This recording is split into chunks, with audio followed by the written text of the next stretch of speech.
Telangana private transport Mahasangha ఆధ్వర్యంలో Hyderabad Indira park వద్ద భారీ ధర్నా జరిగింది. మహిళల ఉచిత బస్సు ప్రయాణం వల్ల ఆటో డ్రైవర్ల ఉపాధి దెబ్బతిందని ప్రభుత్వం ప్రకటించిన 12,000 ఆర్థిక సాయం సంక్షేమ బోర్డు హామీలు వెంటనే అమలు చేయాలని నేతలు డిమాండ్ చేశారు.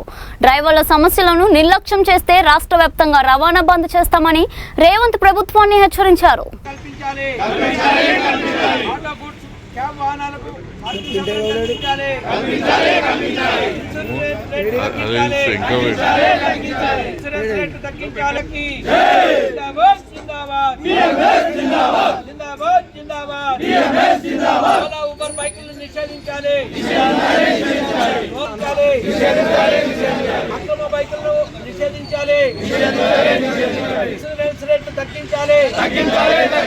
డబుల్ బెడ్రూమ్ డ్రైవర్లకు మంజూరు చేయాలి. డబుల్ బెడ్రూమ్ డ్రైవర్లకు మంజూరు చేయాలి. భారత్ మాతా కీ భారత్ మాతా కీ వెనుక నుంచి సైడ్ నుండి వచ్చి వాళ్ళు కెమెరా పెట్టి ఫోటోలు తీస్తున్నాం. మేము రోజుకు 50 రూపాయలు 100 రూపాయలు 400 రూపాయలు సంపాదించలేని పరిస్థితిలో వీళ్ళ పోలీసు వాళ్ళకి చాలానే రోజులు 500 రూపాయలు వస్తున్నాయి. వీళ్ళు సైడ్ నుండి కొడుతున్నారు.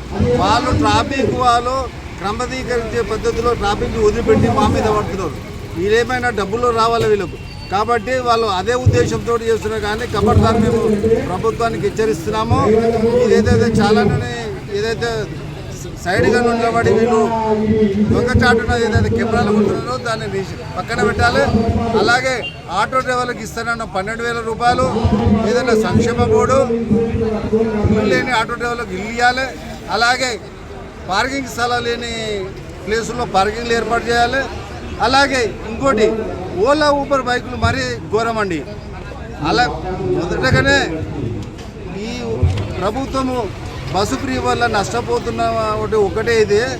ఈ ఓలా ఊబర్ బైకులు ఓన్ ప్లేట్ బండ్లు ఇంటికి నడిపించేటువంటి ఓన్ ప్లేట్ బండ్లు ఈరోజు దందా చేసుకుంటూ యథేచ్ఛగా చేస్తున్నారు. ప్రభుత్వం చూస్తున్నారు ఇంతవరకు కరెక్ట్ అంటున్నాం.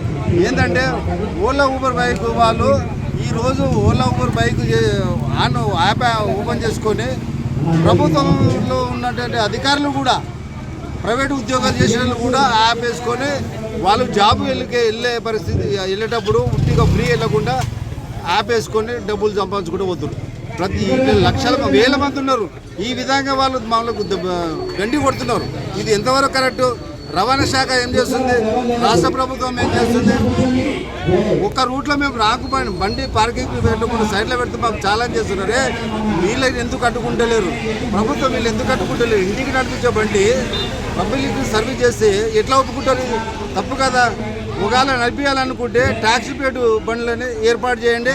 వాళ్ళు ట్యాక్సీ నడిపించుకోండి. మాకు ఎలాంటి ఉద్దేశం లేదు. ఇంటికి నడిపించుకునే బండ్లు ఈ విధంగా వాళ్ళు చేస్తుంటే ఎందుకు చూడుకుంటున్నారు? వాళ్ళని ఏమంటలేరు. మేము ప్రభుత్వానికి ఇన్ని డబ్బులు కట్టుకుంటూ ఫిట్నెస్ రూపాయలైనా పర్మిట్ రూపాయలైనా లైసెన్స్ రూపాయలైనా మేము డబ్బులు కట్టుకుంటుంటాం కూడా మా మీద వేసిస్తున్నారు. ఇది కరెక్ట్ పద్ధతి కాదు. కాబట్టి ప్రభుత్వం ఆలోచన చేయాలి. ఇప్పటికైనా కూడా ఆలోచన చేయాలి. డ్రైవర్లను ఆదుకోవాలి, ఆటో డ్రైవర్లను ఆదుకోవాలి. ఏదైతే హామీ ఇస్తున్నటువంటి 12,000 రూపాయలు ఇవ్వాలి. అలాగే సంక్షేమం కూడా ఏర్పాటు చేయాలి. ఈ ఓలా ఊబర్ అక్రమంగా నడుస్తున్నటువంటి తక్షణమే అడ్డుకోవాలి. లేని పక్షంలో ఆటో డ్రైవర్లు ప్రతి ఒక్క ఓలా ఊబర్ నడిపించి బైకు వాళ్ళని కొట్టే పరిస్థితి వస్తుంది, కొట్లాడే పరిస్థితి వస్తుంది. దానికి ఏదైనా బాధ్యత, దీనికి బాధ్యత రాష్ట్ర ప్రభుత్వమే తీసుకోవాల్సి వస్తుంది. హెచ్చరిస్తున్నాము. కాబట్టి ప్రభుత్వం ఇప్పుడే నిన్న స్పందించి మీరు దీని మీద ఆలోచించవలసిందిగా కోరుచున్నాం.